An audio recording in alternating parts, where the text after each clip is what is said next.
à tous et à toutes, bienvenue sur Free Matin, Coupe du Monde 2018. L'Égypte et le Maroc disent bye-bye à Russie 2018 après deux sorties infructueuses, de grosses cylindrées balbutient mais restent dans la course. Nous dira notre reporter sportif dans un instant. La une des journaux sera présentée par Kader Achirou. Bonjour. Bonjour à vous Nadine Diwan, bonjour à vous chers amis internautes. Trois sujets font l'actualité ce matin. Il s'agit en premier lieu du compte rendu du Conseil des ministres tenu hier sous la présidence effective du président Patrice Talon. Nous avons également le règlement intérieur de la Cour constitutionnelle modifié par le président actuel Joseph Diogbenou. Et pour finir, nous avons l'animation de la vie politique nationale à travers les différentes activités politiques qui sont menées de part et d'autre dans le pays. Le condensé de l'actualité d'ici et d'ailleurs, Carles Tomé, bonjour. Bonjour Nadège. Le Conseil des ministres de ce mercredi, la première audience publique à la Cour constitutionnelle et la coupure de l'Internet en Algérie pendant le baccalauréat font l'essentiel de ce bulletin. Dans le débat, nous reviendrons donc sur les audiences publiques qui démarrent aujourd'hui à la Cour constitutionnelle, une réforme de la haute juridiction.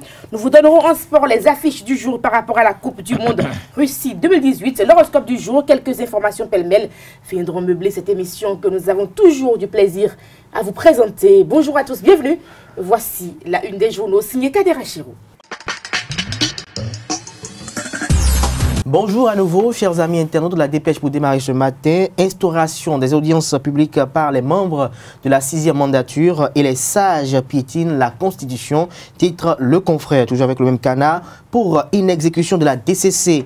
112-262, condamnation au front symbolique à l'encontre de maître Adrien Humbedi. Le Béninois libéré à l'origine de la cabale contre le ministre d'État Blaise Diagne, sa fidélité et son engagement aux côtés de Patrice Talon qu'ils veulent détruire. Toujours avec le Béninois libéré, taux d'exécution satisfaisant des PIP, la rigueur de Talon paie. Nous passons au quotidien L'Indépendant en manchette.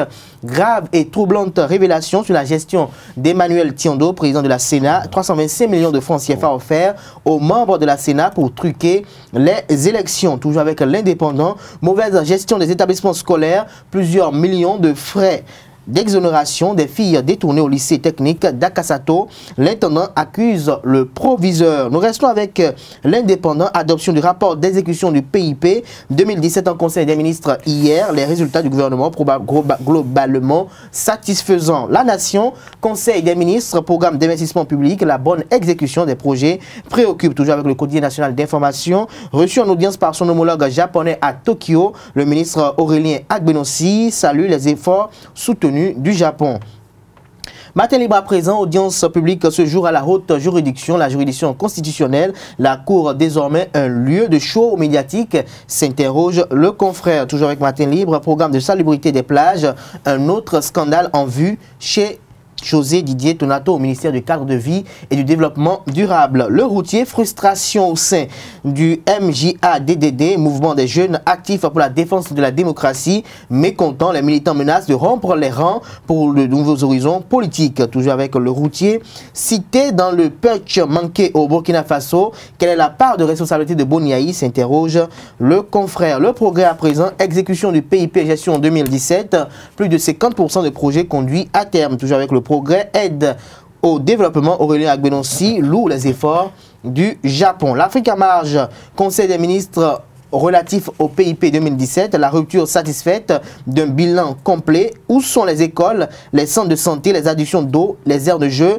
Sans preuve palpable, le Bénin révélé justifie les fonds dépensés. Fraternité, réforme du système partisan et code électoral. La révision de la Constitution s'impose. Les innovations de la nouvelle monture. Organisation des élections générales en 2026. Institutionnalisation de la Cour des comptes. Représentativité des femmes à l'Assemblée nationale. Toujours avec Fraternité, le Bénin commémore avec faste la journée mondiale des réfugiés en distribuant des cartes de réfugiés à valeur de carte d'identité nationale. Nous passons au quotidien le matinal à présent. Audience publique de la nouvelle Cour constitutionnelle. Joseph Diogbenou rend sa première décision, toujours avec le défi d'une génération. Programme d'investissement public 2017, le gouvernement satisfait du taux d'exécution. Bénin intelligent à présent, séminaire des députés et personnalités politiques.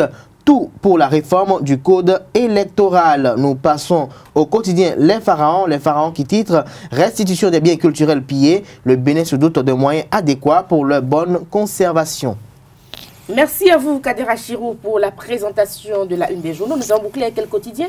Nous avons bouclé avec le quotidien Le Caribou. Le Caribou, le Caribou, je l'avais oublié tout à l'heure, qui titre Bilan satisfaisant du programme d'investissement public exercice 2017, la lame de fond du PAG. Caracol. Pour vous qui présentez la revue et la une des journaux, le Caribou existe depuis combien de temps à peu près? Ça fait approximativement près de 6 ans. Près de 6 ans, le Caribou, oui. Quand même. Oh, il faut le faire ça. Les quotidiens sont disponibles dans les kiosques, au Bénin, mais aussi en ligne. Nous passons au bulletin matinal d'information avec Carles Kitome. Chers amis internautes, bonjour. Le 21 juin, c'est la fête de la musique. Nous célébrons cette année la 37e édition. Les rues du monde entier seront occupées pour des concerts gratuits, amateurs et professionnels.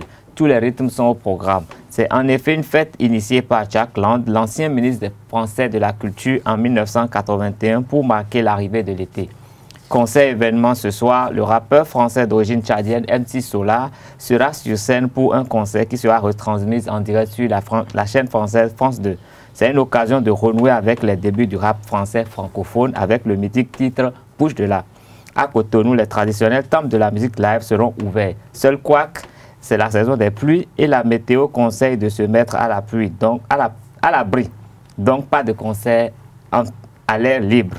En cette occasion, Angélique Kidjo sera à l'honneur sur RFI durant toute cette journée.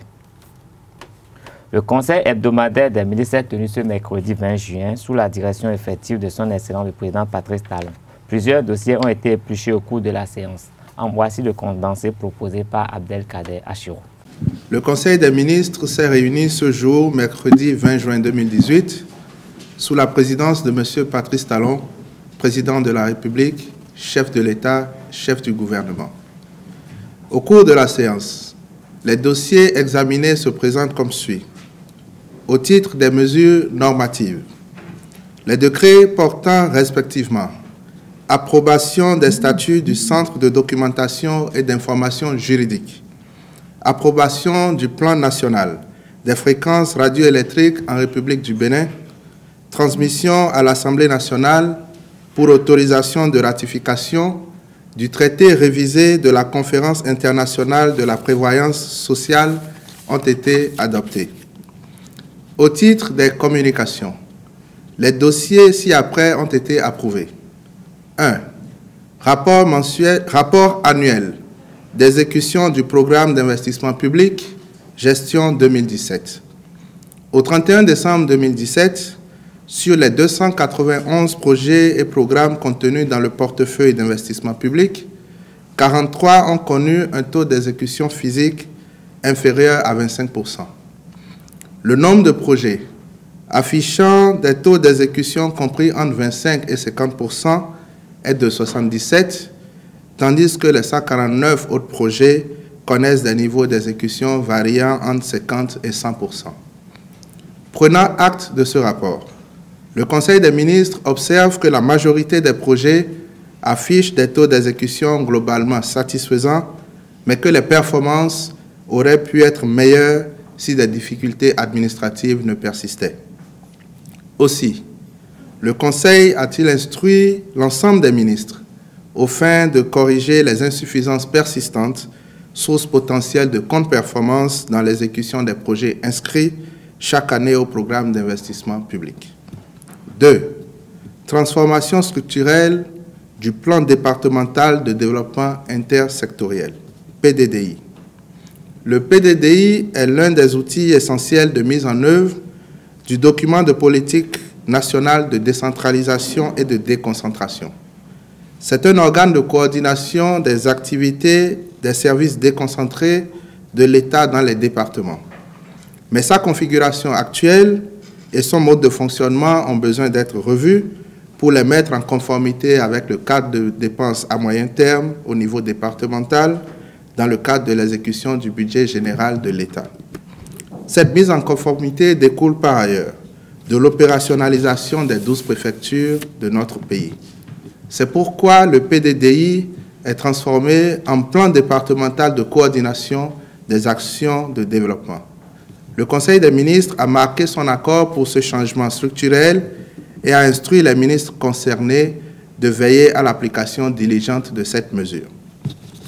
Au titre des rencontres et manifestations internationales, le Conseil des ministres a autorisé l'organisation à Cotonou du 27 au 29 juin 2018 de la 21e session du Comité international des experts des pays de l'Afrique de l'Ouest, Commission économique des Nations unies pour l'Afrique.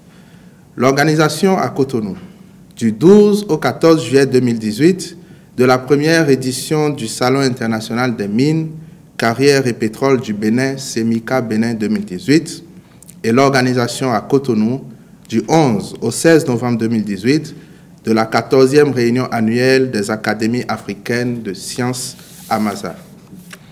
Au titre des mesures individuelles, les nominations suivantes ont été prononcées au ministère de l'économie numérique et de la communication, sur proposition du ministre. Directeur de cabinet, M. Ahmed Saka Yarou. Conseiller technique à la formation et à la coopération, M. Michel Okan. Conseiller technique au genre et à l'entrepreneuriat numérique, Mme Barkatou Adamou Sabibou. Directeur général de l'économie numérique et de la Poste, M. Geoffroy Bonou. Directeur du Fonds d'appui à la production audiovisuelle, M. Habib Boubacar Soumanou. Je vous remercie. La modification du règlement intérieur de la Cour constitutionnelle intervenue au cours de l'Assemblée générale des conseillers de la semaine passée suscite des commentaires. Certains estiment que la Cour est dans ses prérogatives pendant que d'autres sont d'avis contraire. Voici le point de vue de l'ancien bâtonnier Jacques Migan. Je vous remercie beaucoup pour cette préoccupation. Comme j'aime souvent le dire, rien ne s'improvise. Tout s'organise. Mais Djogbenou, à travers cette réforme, a montré que il n'a pas improvisé. Il a observé, beaucoup observé. Et il a mûri cette réforme avec d'autres. Il a écouté les uns les autres. Déjà, ça, le choix qui a été porté sur sa personne est un choix du peuple à travers les députés. Donc il a écouté le peuple. Et tout le monde est d'accord aujourd'hui pour que les décisions de la Cour constitutionnelle soient connues. Qu'on sache comment les choses se passent, quelle est cette procédure, quelle est cette audience. C'est les questions que les uns les autres se posent. L'ouvrir aujourd'hui au public, c'est tout simplement l'écoute. Ça veut dire que Maître Djogbenou est en train de dire au grand nombre ce que le peuple recherche. Le peuple béninois veut savoir. Le peuple béninois veut comprendre. Le peuple béninois a toujours cru que la Cour constitutionnelle est un couvent. Non, ce n'est pas un couvent, ce n'est pas un fétiche. C'est tout simplement une juridiction qui est au-dessus des autres juridictions en ce qui concerne ces décisions, bien entendu. Parce que nous disons souvent, quand les décisions de la Cour sont rendues, elles ne connaissent point de voie de recours. Donc, pour que le peuple sache et comprenne qu'il n'y a pas de fétichisme, Joseph Djogbenou, qui, avant de devenir président de la Cour, après avoir parcouru en tant que ministre de la Justice les différentes communes de notre pays, après avoir écouté les Béninois, après avoir été choisi par les Béninois à travers l'Assemblée nationale, a tout simplement demandé aux autres poser le problème. Et ça a été adopté, ce que nous apprécions. Et je crois que les uns les autres comprendront que c'est une cour qui veut désormais que la justice, comme nous le disons, soit réellement rendue par le peuple. Elle est déjà rendue par le peuple devant les autres juridictions. Et cette fois-ci, les gens comprendront, puisque cette cour, comme je le dis, la réforme, elle ne connaît pas seulement de réforme au niveau de ses audiences publiques, c'est aussi pour la célérité, c'est aussi pour la transparence, c'est aussi pour la rigueur. Et je dirais, à travers la célérité, vous avez appris comme moi qu'il y a deux secteurs de juges de mise en état. Avant, on avait seulement une session de mise en état et nous avons 3 magistrats qui sont à la Cour constitutionnelle. Donc, deux vont s'occuper des préparations des dossiers. Et je crois que c'est une très très bonne réforme qu'il faudrait applaudir. Et moi, personnellement, je l'applaudis parce que ça a été mûri et ça va dans le sens voulu par le peuple béninois tout entier. Notons que la première audience publique à la Cour constitutionnelle du Bénin aura lieu ce jour. Le président du Conseil d'orientation et de supervision de la LEPICOS, l'EPI, Janvier Yawedeu, était au cabinet du président de la Commission électorale nationale autonome Sénat, Emmanuel Tiando, le mardi 19 juin. Les deux autorités ont échangé sur les dispositions pratiques en vue d'une organisation des prochaines législatives. À peine installé et avant l'adoption même de son budget, le COS-LEPI s'active déjà pour l'actualisation du fichier électoral. Selon le président de la Sénat, les deux institutions sont pratiquement deux pièces d'une même médaille. Rappelons que dans le même registre, l'atelier sur l'harmonisation des budgets sectoriels des ministères et institutions impliqués dans la gestion des élections au Bénin, ouverte le 19 juin passé, s'achève ce jour au Bénin Royal Hôtel de Cotonou. En Algérie, les autorités ont décidé de couper depuis le 20 juin la connexion Internet 1 heure avant le début de chaque épreuve de l'examen du baccalauréat qui durera 5 jours. Cette mesure vise à lutter contre la tricherie et la fuite des sujets. Ces deux phénomènes ont pris des proportions importantes depuis quelques années dans le pays. En 2016, la fuite massive des sujets via les réseaux sociaux a contraint le gouvernement à organiser une seconde session de cet examen. L'interruption d'Internet est considérée par le ministre de l'Éducation nationale, Nouria Ben Bekrit, comme étant la seule alternative pour donner une chance égale aux candidats en attendant une solution définitive qui ne peut être que pédagogique, a-t-elle souligné. En plus de cette coupure, le gouvernement interdit l'introduction des téléphones mobiles, des tablettes et autres gadgets de communication dans les centres d'examen. En Afrique du Sud, pour finir, le ministre de la province de Gauteng, en charge du développement des infrastructures, Jacob Mamabolo, a annoncé un programme rapide d'expropriation sans compensation des terrains agricoles et urbains occupés qui ne sont pas utilisés afin de les donner à des Noirs pour y habiter ou pour y faire de l'agriculture ou d'autres activités économiques. La province la plus peuplée du pays est la première à s'engager sur ce terrain miné.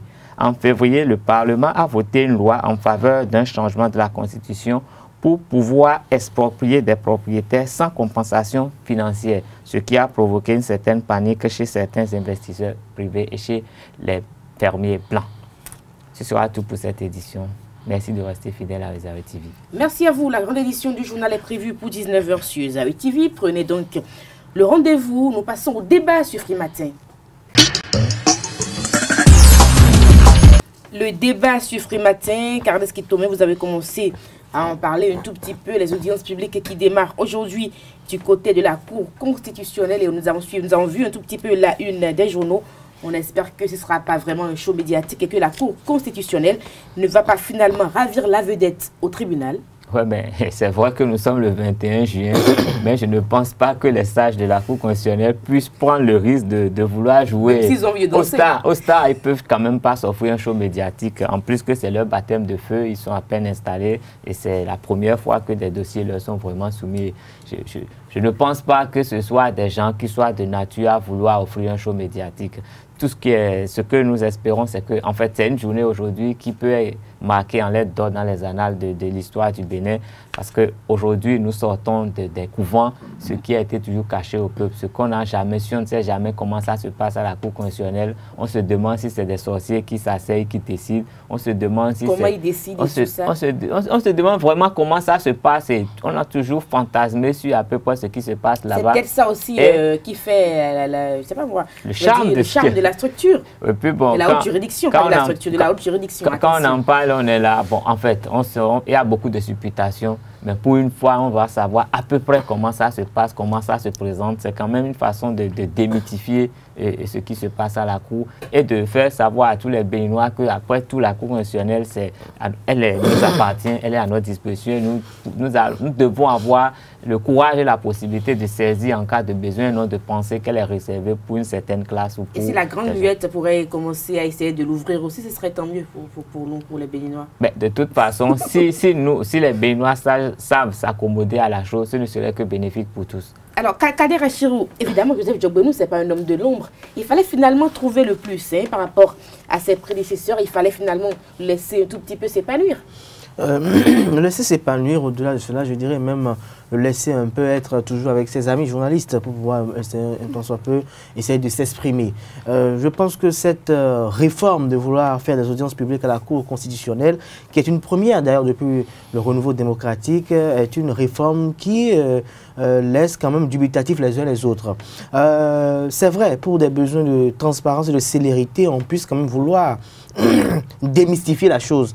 Mais je me demande parfois, est-ce que ce n'est pas le caractère mystique, ce n'est pas le caractère sacré, c'est pas le caractère, parce que pendant longtemps on désigne la Cour constitutionnelle comme notre fétiche. C'est pas ce caractère de faire de la Cour constitutionnelle ce couvent-là qui fait que depuis un certain temps, ou bien depuis toujours, cette décision, qui véritablement sont sans recours, ont véritablement eu quand même leur véritable marque de fabrique.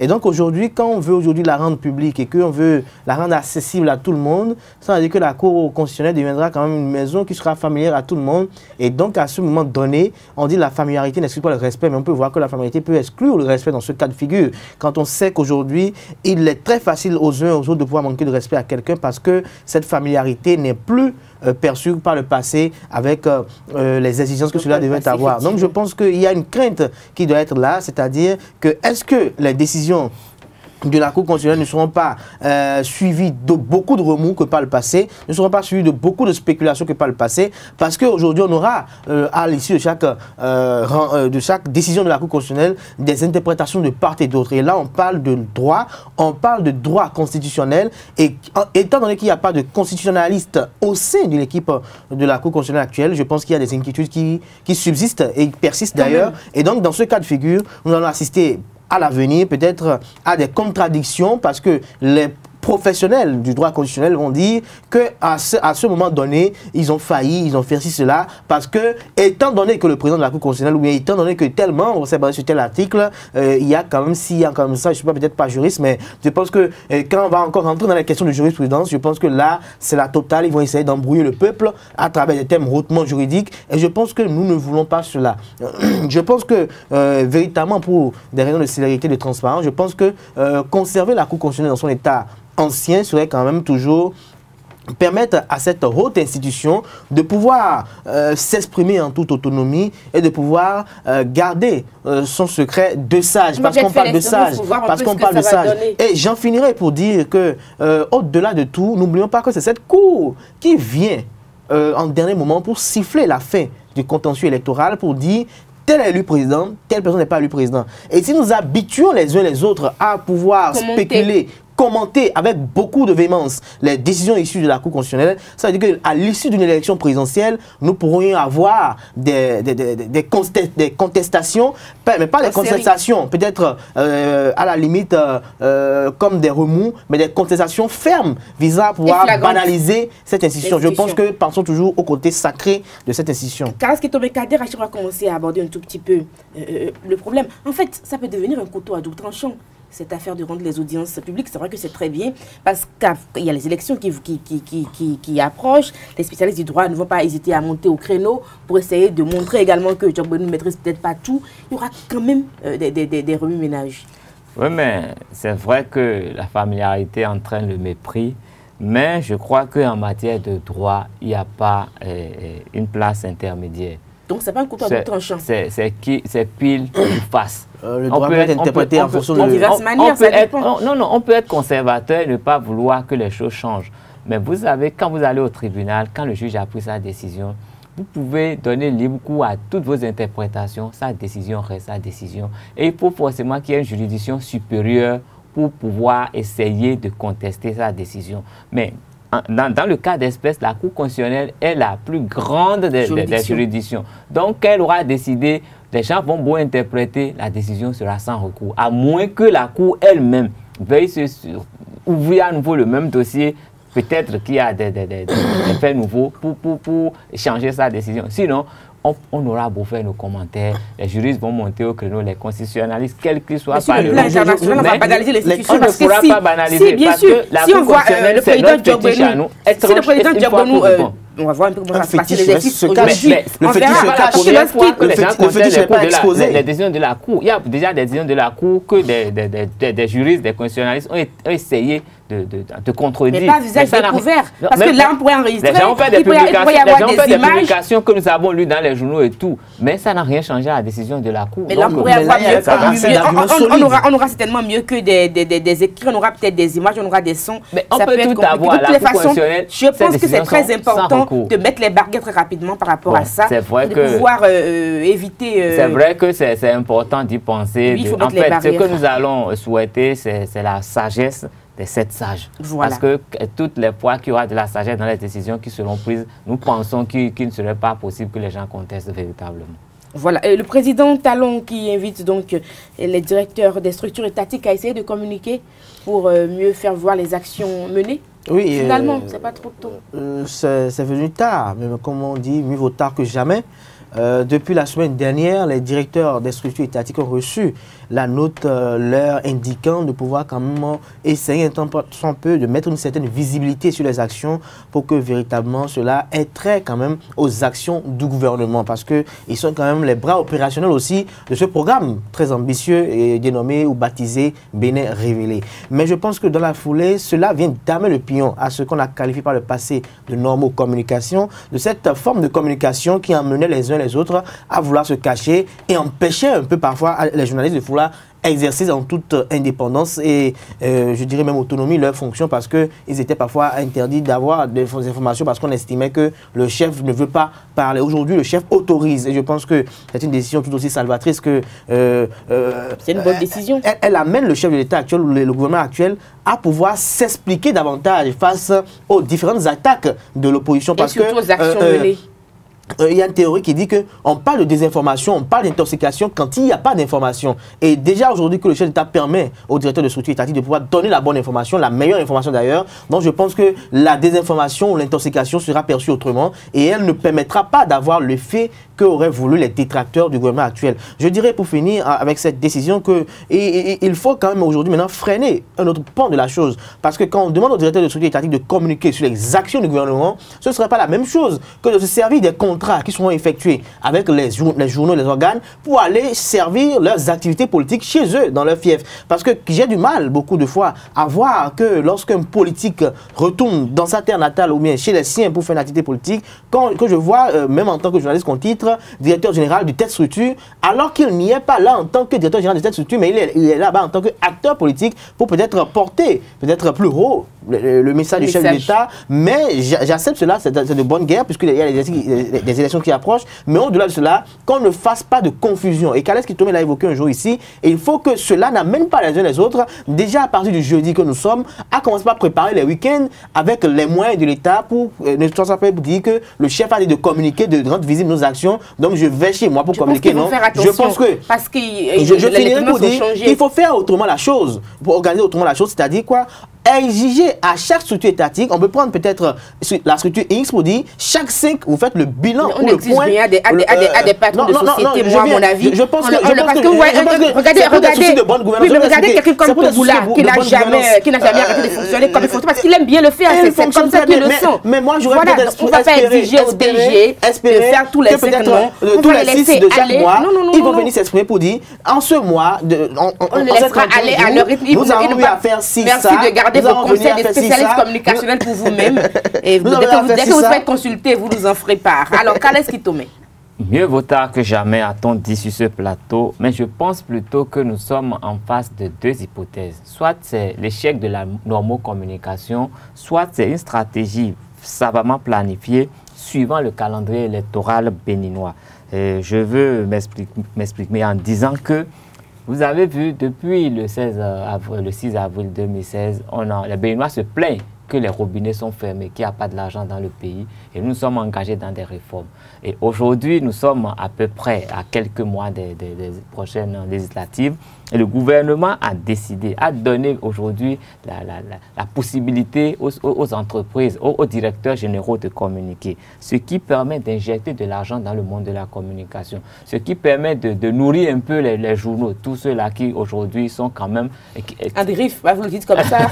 Tous ceux-là qui aujourd'hui souffrent un peu du fait qu'il n'y ait plus des contrats de communication et il n'y a plus ils n'ont pas de grain à moudre. Donc ça pose un problème. Et j'estime qu'à partir de maintenant que c'est fait en ce qui concerne la communication, il en sera de même dans beaucoup d'autres secteurs. Et petit à petit, les vannes vont s'ouvrir, l'argent sera encore injecté dans le pays et les Béninois... Et après, il sera fermé d'ici 2 ans et demi. Non, les Béninois d'ici 2021 vont changer complètement d'opinion pour qualifier le gouvernement. Et en 2021, je crois, et j'estime je pense qu'il ne faut jamais oublier de vos vieux aussi. Non, mais ça dépend. S'il y a de bonnes choses qui se font... Tel que la lecture que j'ai des choses me font croire qu'en 2021, tous les Béninois seront prêts à vouloir faire revenir le président Talon. C'est ce que nous souhaitons tous. S'il a envie de revenir, parce qu'il n'a pas encore avisé, mon cher président. Je n'ai pas dit qu'il veut revenir. J'ai dit qu'il veut revenir. Tel que je vois le schéma en 2021, si ça continue... Les Béninois souhaiteraient qu'il vienne.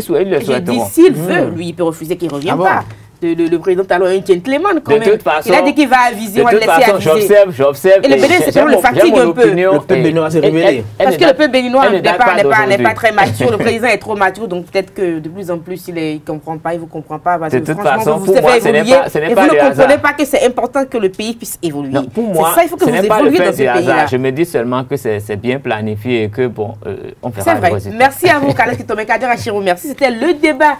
Sur Free Matin, nous passons au sport et à l'horoscope du jour à présent. Les sports sur Free Matin, Larios Adiagweno, bonjour. Bonjour Nadège. Ruth Sodeji, bonjour. Vous êtes là pour l'horoscope du jour dans un instant donc. Coupe du monde Russie 2018, l'Égypte et le Maroc ont déjà fait le valise. Oui, on peut le dire, ils vont jouer le 3e match du groupe juste pour l'honneur. Et les Lions de l'Atlas du Maroc qui ont déjà accédé au 8e de finale 2 fois par le passé dans l'histoire de la compétition n'iront pas cette fois-ci goûter aux délices des 8e de finale, faute à Cristiano Ronaldo et ses partenaires. Ils ont été battus 0 but contre 1 et éliminés de la compétition de la Coupe du Monde Russie 2018. Il faut dire que Cristiano Ronaldo est l'unique buteur de la partie à la 3e minute de jeu sur un coup de tête rageur, je peux le dire, parce qu'il est venu de loin pour smasher la balle dans les buts de nos frères marocains. Et il faut dire que le Maroc est la première nation éliminée dans cette Coupe du Monde Russie 2018. Et dans l'autre match du groupe, l'Espagne a peiné, mais a réussi à prendre le dessus sur l'Iran, 1 but à 0. Il faut dire que là, c'est également la chance parce que c'est le but de Diego Costa, un but chanceux parce que le défenseur a contré la balle est venue ricocher sur son tibia droit et a pris la direction des buts. Et il faut dire également que on a dit hier que les pharaons d'Égypte sont quasiment éliminés de la compétition et il faut un exploit de l'Arabie Saoudite face à l'Uruguay pour les maintenir encore dans la course ou dans la compétition. Mais malheureusement, l'Uruguay a peiné comme l'Espagne, mais est parvenu à battre l'Arabie Saoudite 1 but à 0 hier soir, et ce qui fait que l'Égypte suit et le Maroc, les deux pays maghrébiens, des pays frères. Oui, rentrent déjà au bercail. Toute fraternité. Au bercail. Et il faut dire que à ce stade de la compétition, la Russie et l'Uruguay sont qualifiés pour les 8e de finale. Et déjà, cet après-midi, les affiches du jour. Cet après-midi, à partir de 13h, heure béninoise, l'Australie rencontre le Danemark. Une défaite interdite pour les Australiens qui ont été battus 2 buts à 1 par la France le samedi dernier. Et quelques heures plus tard, 3 heures plus tard, la France rencontre le Pérou. Également, défaite interdite pour les Péruviens qui ont été vaillants face au Danemark, mais qui ont vendangé bon nombre d'occasions et qui ont perdu cette rencontre. Et à la fin, il y a le choc. Argentine-Croatie. C'est le choc de la journée entre l'Argentine de Léo Messi.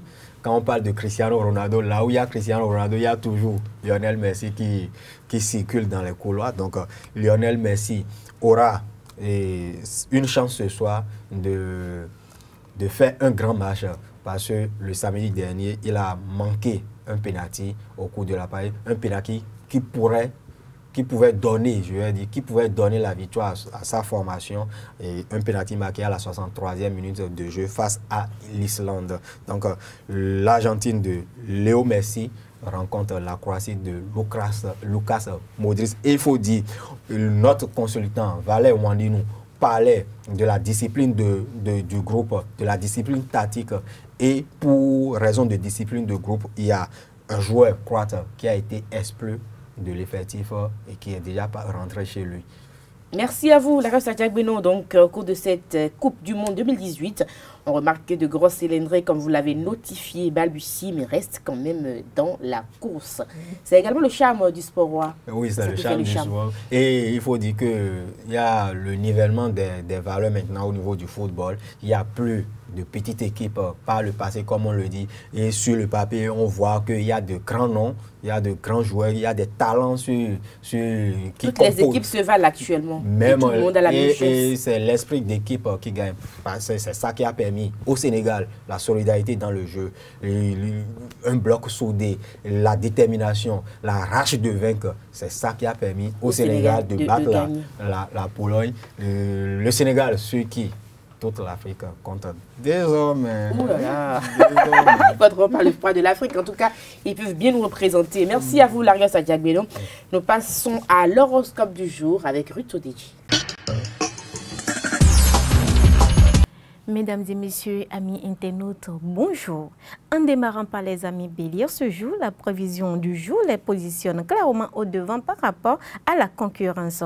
Pour cela, chers amis, n'hésitez pas à vous engager ou à investir dans un nouveau projet. Les sauts d'humeur de vos collaborateurs, chers amis Taureaux, ne vous toucheront pas. C'est là où il y a une très belle performance. Chez les Gémeaux, l'accent est mis sur la qualité de vos liens professionnels, empathiser, collaborer est incontournable. N'oubliez pas de souhaiter un joyeux anniversaire à vos amis Cancer. Pour les amis Cancer, un profond réalisme sera indispensable pour traverser cette journée au mieux de vos intérêts. Vous forcez en ce sens. Chez les amis Lion, il y a beaucoup de travail en perspective. Vous aurez des facilités à suivre le mouvement en général et à travailler en groupe. N'hésitez pas à aller chercher des renseignements supplémentaires, chers amis Vierges, à vous investir davantage en ce sens pour solidifier vos projets. Pour nos amis Balance, des pensées du fond vous incitent à vous consacrer à vos plans d'avenir. Faites le point sans éviter vos fautes. N'oubliez pas de souhaiter un joyeux anniversaire, vous aussi, à vos amis Cancer. Amis Scorpion, à présent les rois de la pique, vous vous acharnerez à abattre du travail qui finalement n'est pas urgent, tandis que du travail important s'accumule. Attention, attention et surtout attention, sachez faire la part des choses. Amis Sagittaire, votre chance est dans vos nouveaux contacts. Amis Sagittaire, mais vous aurez besoin de vous calmer pour étudier certains points. Pour les amis Capricorne, les élans de votre entourage méritent votre reconnaissance. Admettez-le, soyez le grand seigneur s'il le faut. Pour les amis Verseau, des divergences avec vos supérieurs peuvent produire à la fin de la journée. Conservez le débat ouvert. C'est là le bon point de votre journée. Pour les amis Poissons, vos qualités stratégiques, ces chers amis Poissons, vont vous permettre de démarrer vos projets. Renseignez-vous encore au plan juridique, de même sur l'ardeur amoureux qui vibre en vous, enrichit vos relations. Allez au-devant de vos désirs, vos relations au-devant de vos désirs, votre pouvoir de solution est en hausse et la chance est avec vous. Chers amis internautes, ravi de vous avoir servi en ce jeudi. Passez une agréable journée. C'est la fin de votre émission matinale Frématin que nous avons eu du plaisir à vous présenter. Portez-vous bien, au revoir et à demain pour un nouveau numéro.